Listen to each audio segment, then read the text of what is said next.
She's not wrong, Rio. She's not wrong. Just got done with the 11th episode of Spirit Chronicles, and let's jump into it. Yeah, a lot of information dumping into our eyeballs this episode, specifically kind of surrounding why Charles is marrying Celia. Thankfully, it's not as, revenge heavy as I would imagine it to be, but it's still technically in the realm of just a power grab, as expected, as hoping technically. I was afraid it was going to be a revenge thing. It's a power grab, but not really getting exactly the reasoning for it being a power grab, but that's the whole aspect of the houses coming together in order to replace a royal family, so to speak. Apparently, it seems that the Beltram family went against the Proxy Empire. Apparently, they were losing, and then I guess Charles's family went and somehow managed to get peace talks going. For some reason, that blame went upon the royal family, and they fled. It looks like the king basically ran off with Flora and left Christina behind, and now everybody hates their family. I don't know. I guess I've never really ran into many stories about kingdoms and royalty where you can basically dethrone the king because, I don't know, people don't like you and how you handle the war. I don't know. It's happening. So it seems like this. I guess this kingdom is very focused on all the different houses, and they all seem to have equal ability to essentially overthrow the kingdoms, which I've never really necessarily gotten into with certain stories like this. It's never really been a thing. I know there's an aspect of a coup where basically you gain the benefit of the entire nation and you just overthrow the kingdom, but I've never seen a kingdom where, again, a blame is thrown to a king and then they flee and then the other house takes over. But at any rate, that's why Charles is marrying Celia. Apparently he has like 15 wives already, so he's just going to get another one. And so he's marrying Celia in order to apparently gain the favor of people by wedding in another house.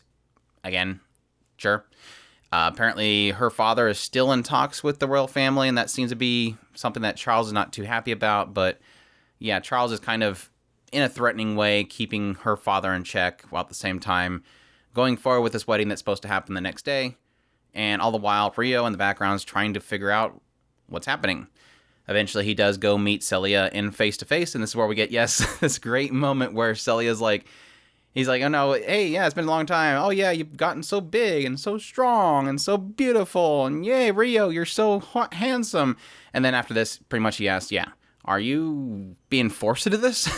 And that's a really great moment, because it's kind of like one of those kind of self-aware things. Like the writer knows he's writing the character this way, and so he's having a character pointed out. The aspect of like, well, yeah, I'm marrying him. I'm of age. I've accepted this. This is something that I need to do. This is something that I have accepted. I'm of that age. It's time for me to leave away the academy and go get married. What do you want? Are you going to marry me? Do you want to get married? Are you going to whisk me away from here? What do you want? Like, and it's like, yay, thankfully, we're doing this. We're doing this aspect of like, hey, Rio, what do you expect? You left. You can't just go around and grabbing all these harem members and then find out when they're getting married and go back and go, hey, are you sure this is what you want? Life moves on when you leave. And Celia has to have a life. Celia is in a predicament that she cannot really control, and this is her best option. And I'm not saying this is great. I'm not saying that's great that Celia is marrying Charles, but at the same time, that's kind of the state that she's in. This is a moment where her family needs to choose if they're going to be allies or against this one house that could have control of the entire nation. So what is she to do? Like, what are you going to do? Are you going to come in here and fix everything, Haruto? Then get the hell out of here, basically. So it was kind of nice in that regard. Granted, it technically goes to the whole thing where he apparently ran around and got more information, and now he's probably going to whisk her away. And I don't know. I'm kind of starting to... I don't know. We've been through 10 episodes before this where I was getting concerned of the idea that I don't think the shows are going to really go anywhere. And now after the 11th episode of 12 episodes, I'm pretty much convinced at this point we're not going to really handle much. And that's kind of the concerning thing, is if they don't have a second season for this show, it's going to be one of those shows where it's just a big, long prologue to a source material. And that's the sad thing, because about all I can see in the next episode happening is him come in there, grab Celia, Charles freak out. Race attacks Rio. Race gets his butt kicked by Rio. And I'm guessing that's going to help them, I don't know, ease this tension about the royal family being overthrown. I don't know. It just...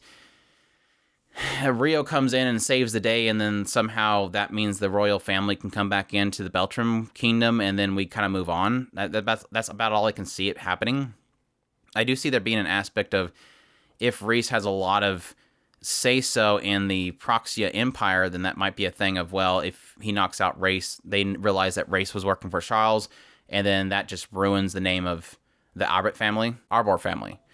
And I can see that. I can see it being a thing where, because Race is there, and somehow Haruto calls out to everybody, hey, he was working with the race all the time, and the royal family isn't as bad as you think it is. It was all Charles's plan, and thankfully the royal family comes back in, peace is restored in Beltram, and Celia doesn't have to get married. That's about all I can see it being a thing. And like I said, I don't think that's going to be a good enough of a payoff for what has been 11 episodes of build-up. We never got him attacking the guy that he needs to get revenge for his mother.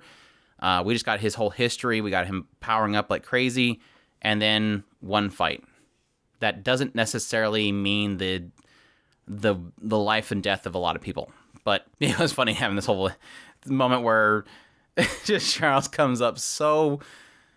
And again, this is those times. This is that aspect of this world.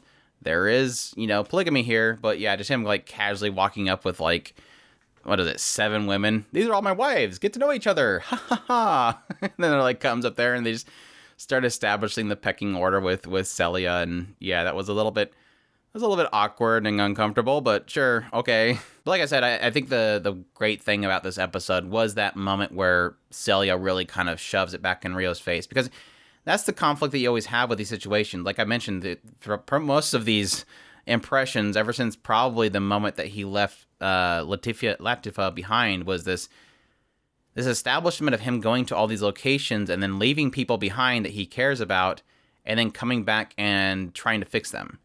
And it does kind of create this conundrum of like, okay, so is this whole story going to be him going back to his harem members and solving their problems as they age, and then going back and then coming back and solving their problems as they age, because he's obviously not taking them with him, and he obviously doesn't like them moving on with their lives, even though it is not a comfortable situation. Especially in a world like this, marriage and power moves, all these people are probably going to grow up in situations they're not 100% happy with. But at the same time, like I said, with Celia's situation, it's about her family. It's about her father and the livelihood of them for the future. Because, again, whether we like it or not, the Arbo, I keep forgetting his stupid family because I don't care about him. The Charles's family doesn't seem to...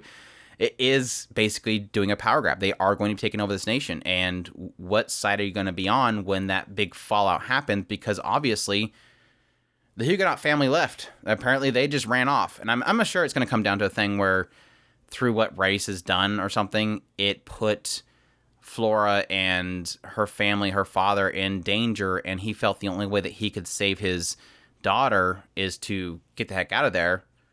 So... But obviously, it seems like they're still designated as royalty, which is kind of an odd thing as well. But yeah, that's my thoughts on episode 11 of Spirit Chronicles. We'll see.